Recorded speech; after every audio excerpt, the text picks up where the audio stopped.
Oh, hey! Hey guys! Just checking out my Bushmaster here, but hey, we'll put this away. I don't think this is what you guys came back here for. This is part 2 of my inch bag series, and what I wanted to do today is what I referred to on my last video, is go over my 5-pound kit, but also I need to explain my philosophy behind the Eberlestock J79 Sky Crane. After watching the video, I think there's so many things I kind of left out. Gosh, that bag is huge. That's too heavy, or it doesn't make sense. So we're going to go over that here today, right here on the Piece of Winnow channel. Stay tuned.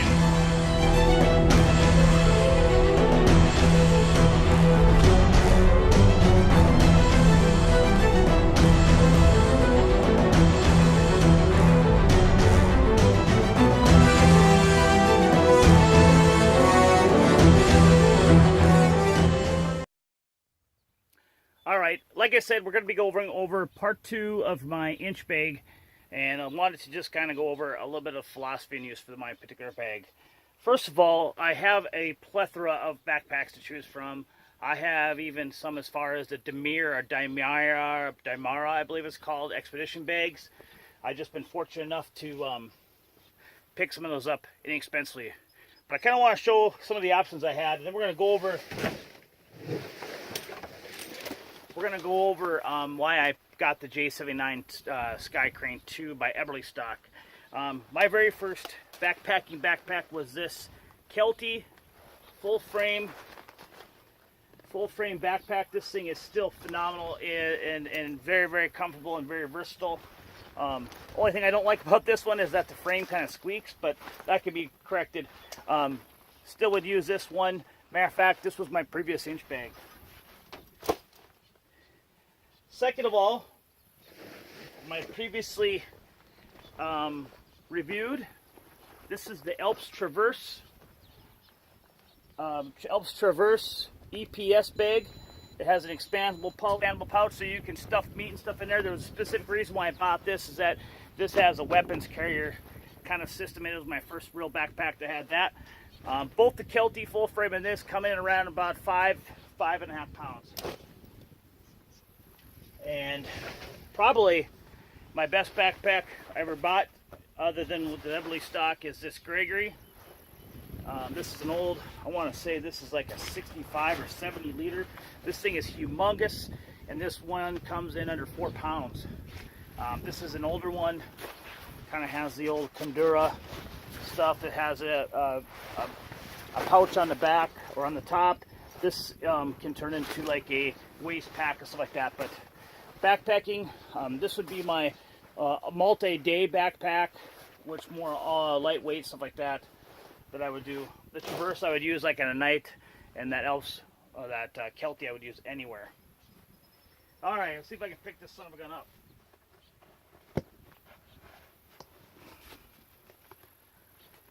Alright, as I stated before, this is the humongous J79 Sky Crane. Can't even see myself.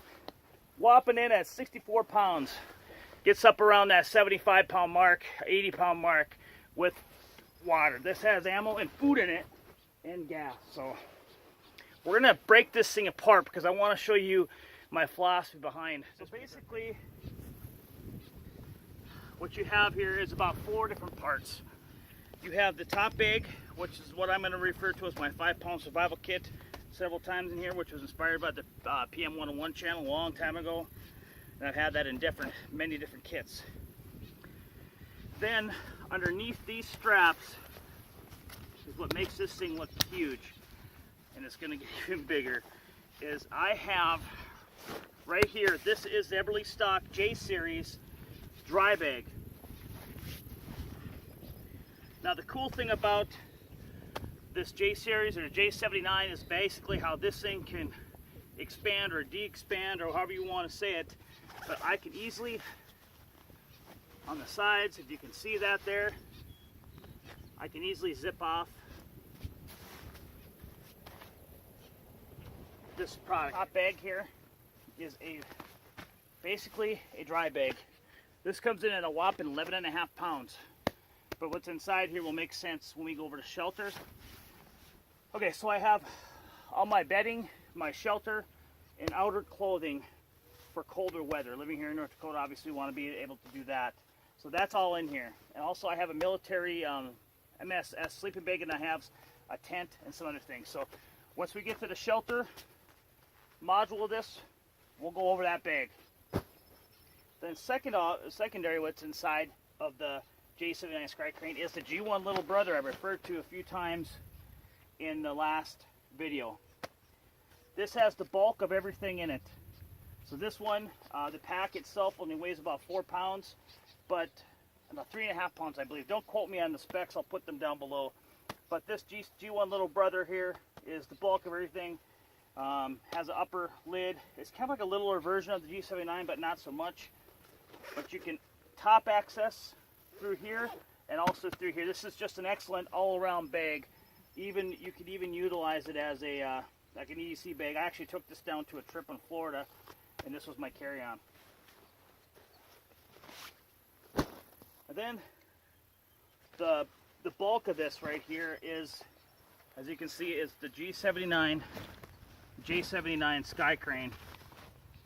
You have a series of MOLLE in here. You have your 2 outer pouches here. These all can fold into each other, and this can zip into each other. This makes its own bag all in itself. Say if you needed to go recon or go resupply, I would have this. I'd have my 5-pound kit on here, ammo in here. I have I can't really recall what I have in some of these pouches. We'll go over that as we go, but I think they're empty right now. But except for my machete. But the suspension on this thing is absolutely phenomenal. It is definitely up there in that Gregory style. I don't think that Gregory can even carry as much weight as this thing. But the other unique feature that both of these packs, this G1 little brother and this one, is that they can also expand. Maybe show you better here, but you can expand, run through the back through here, or you can even go behind this system here. These unzips here, and you can run a scabbard for your a scabbard system for your weapon. The scabbard I currently have is to either carry a shotgun or a scoped rifle for my 270, or my Benelli, not my Benelli, my other shotgun that's not a Benelli. I wish it was. Anyways, on these 2 side pouches, they can carry whatever, but I want easily accessed stuff. So I have my poncho, I have my weather sheet, USD survival kind of sheet, and then in this side is actually where I would carry that bladder I showed you guys. This is that water type bladder that is, you can pressurize it and go from there. So what I'm going to do here now is I'm actually going to remove the 5-pound kit from the lid here, and we'll come back. Alright, back on the tailgate of my pickup. Here is the lid that comes with the J79 Sky Crane. Basically what you have is right here you have a zippered pouch that is sealed for waterproofness, I guess.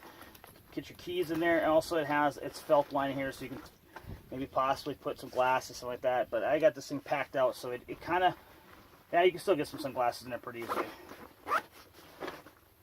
On the bottom side of the pouch is actually another one of those waterproof thing, and again, it's really, really tight in there, but I could fit a 1-liter water pouch in there, like a platypus or something, which is typically what I do carry in there. Inside here, and I've shown you a few of these items on my last video, but this is where I carry, this it has, inside here I have some individually serves of avocado oil. That's basically full of calories, tons of good energy, stuff like that. And then this is just trail mix. Good nuts, berries, stuff like that. It's not the licorice in here. This Mylar bag just worked out excellent for there, and they're tough. It was free because someone else ate the licorice. I can't remember who. I just have a compass.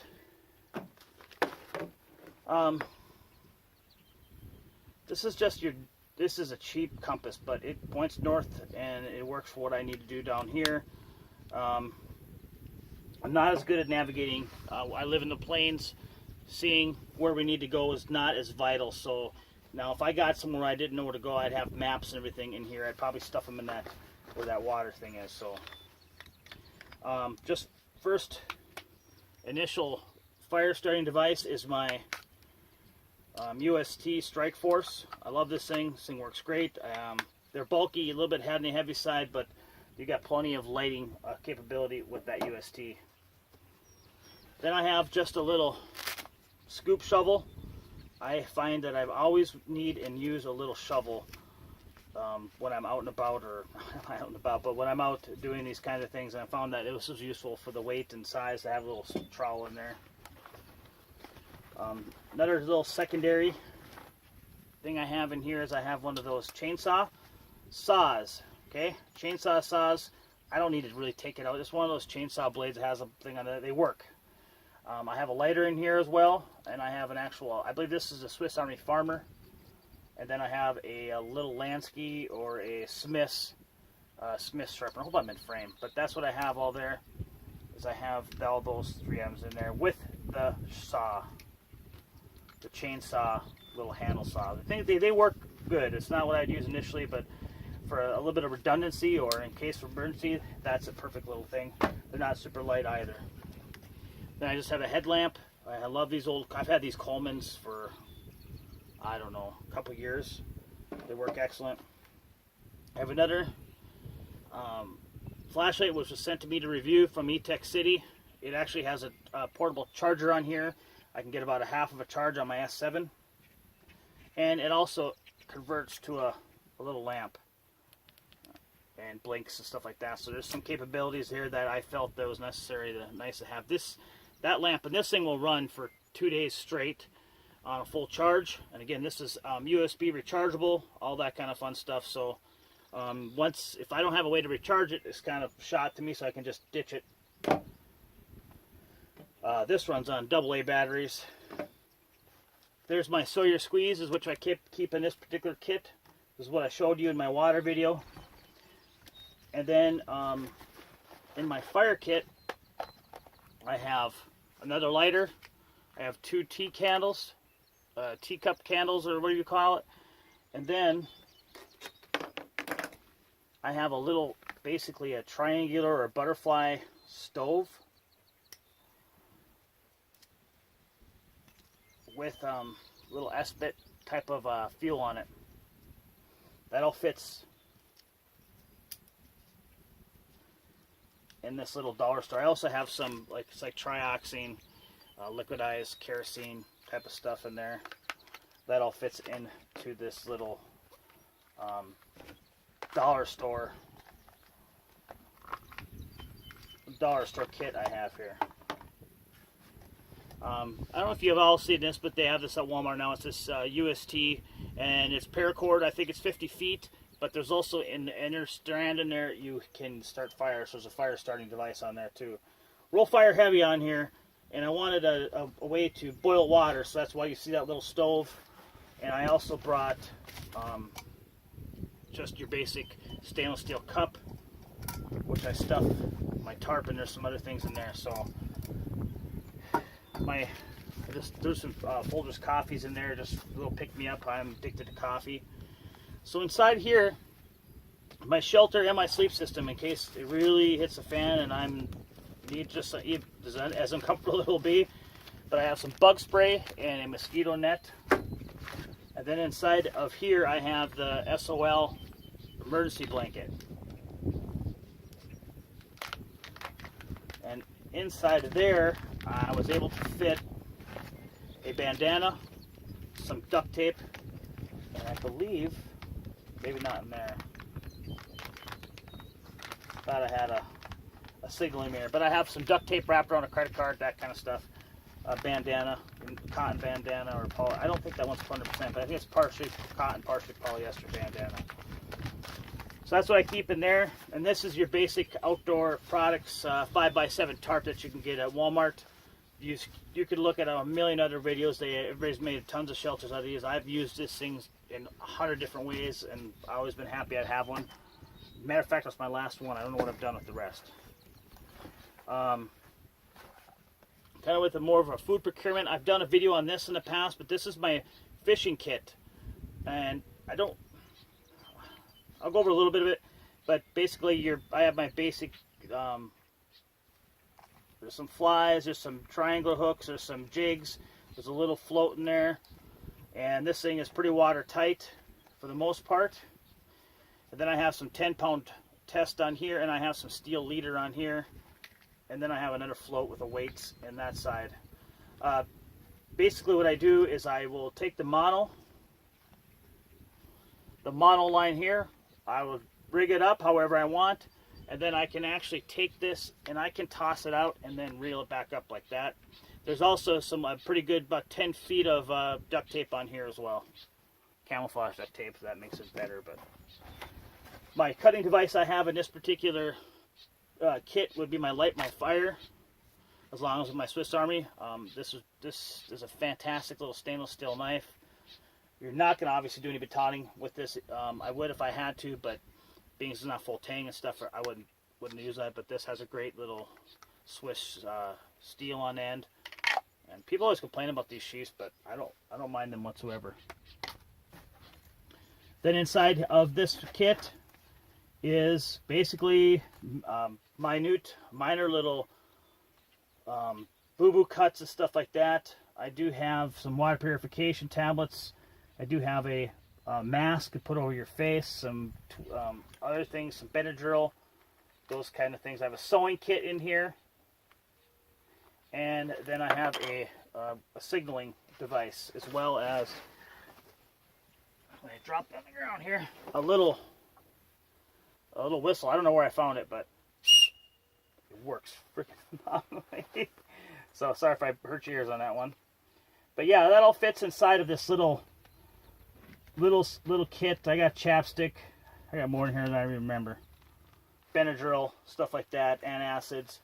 Just your basic stuff. I have nothing for trauma necessarily in this kit. It's mostly just boo-boos and to take care of some ailments. So if I'm going to have to deal with trauma, we'll deal with that in our next video. Or not our next video, but the video I do on my first aid kit, which I carry along with me. I have one in there, then I have one that I carry on my other thing. So we're going to switch this camera around one more time and kind of go over what we got going on. All right, well, I hope that was definitely quick. I went over this stuff quickly. I would like to do a more detailed, in-depth review on the Eberlestock backpack. Obviously, I have some backpacks to choose from. That's not even... I have a lot of backpacks. I've kind of went through this stages on backpacks, but I really fell in love with the tactical backpacks. But then when you use a lot of the tactical backpacks that are out there, 511s, stuff like that, when you load them down, man, are they uncomfortable. And you feel every bit of that weight on your back, despite what kind of frame. I have been dabbling in some kind of weight loss things and some getting back into a little bit of shape. I'm 46 years old, so I've been doing these backpacking things and stuff for a while, but getting out, and I was doing some rucking, and I've been adding a little weight more and more, and I ended up just grabbing this bag at the very end, and I've rucked up to 7 miles into rough terrain.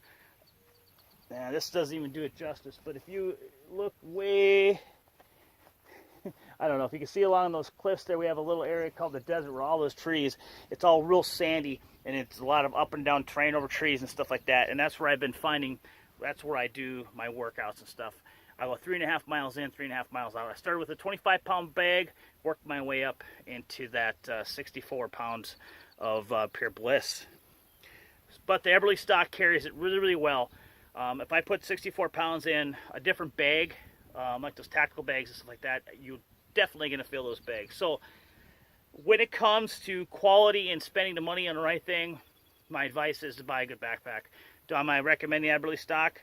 Well, yeah, but you don't need to spend that kind of money. You can get into that, $100 range and up a little bit, and then you're probably getting to something that can manage a lot more weight.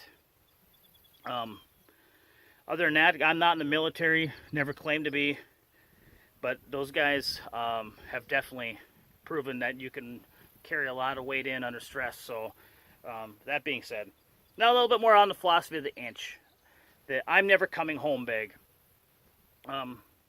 So far, just in this area alone, just a year ago or so, there was some massive wildfires going on here. 2 years before that, we had some massive flooding. This area was completely underwater, probably well over my head. Where I live just not too far away from here. So just those two things alone, where you're typically not going to have to leave forever kind of thing. But there was a lot of people displaced and stuff like that. So my philosophy behind these kind of things is I'd rather carry the weight, get to where I need to go in the vehicle. If I can't take the vehicle, I'm going to have to hump that thing. Because when we go over to the rest of the context, I think you'll understand why some of that weight comes from. I'm starting with 11 pounds base weight just with the backpack. Then you throw in the MSS sleep system. There's, you got another 9 pounds right there. You throw in the North Face tent. That's another 3.5, 4.5 pounds. So there's some stuff that I'm not going to sacrifice. I'm going to bring a tent. You never know the situation you're going to be in, if you're going to be able to strap up a hammock or something like that. You know, and then some of those hammock systems, especially in colder weather where I live, you're still going to have everything else that weighs up to about as much as a tent would anyway, with a decent mattress of some sort to kind of give you some insulation. So we can get into that in more and more detail, but that's my back philosophy behind this thing. I want to be able to carry enough water with me to get me to where I need to go, not to just... There's so many things you use water for cooking, for drinking, obviously, for cleaning yourself. That's where the pressurized water comes in.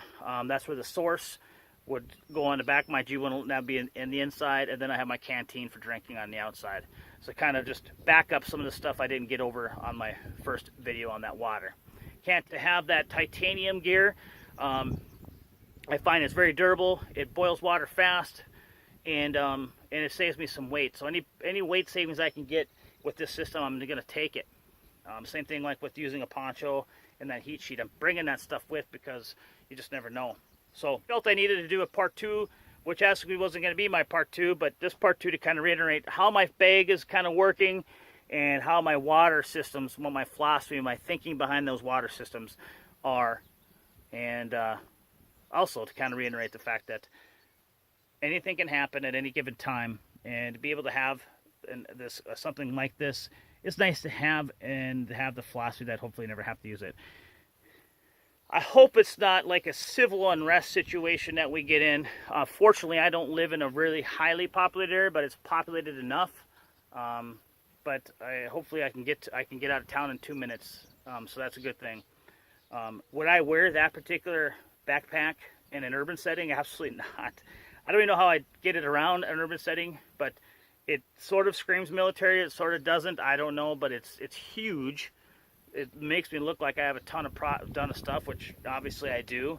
But that's a get somewhere, get yourself into somewhere of safety, some shelter that you feel somewhat safe, and then that's why I like the fact that it can expand. I can pop off the dry bag. I can pop off the G111 little brother. I can take the G1 little brother, or I can take the other backpack, or I can just take my 5-pound kit, and I have an additional packable backpack, and I can slap that on too, and we'll go over that in the next video.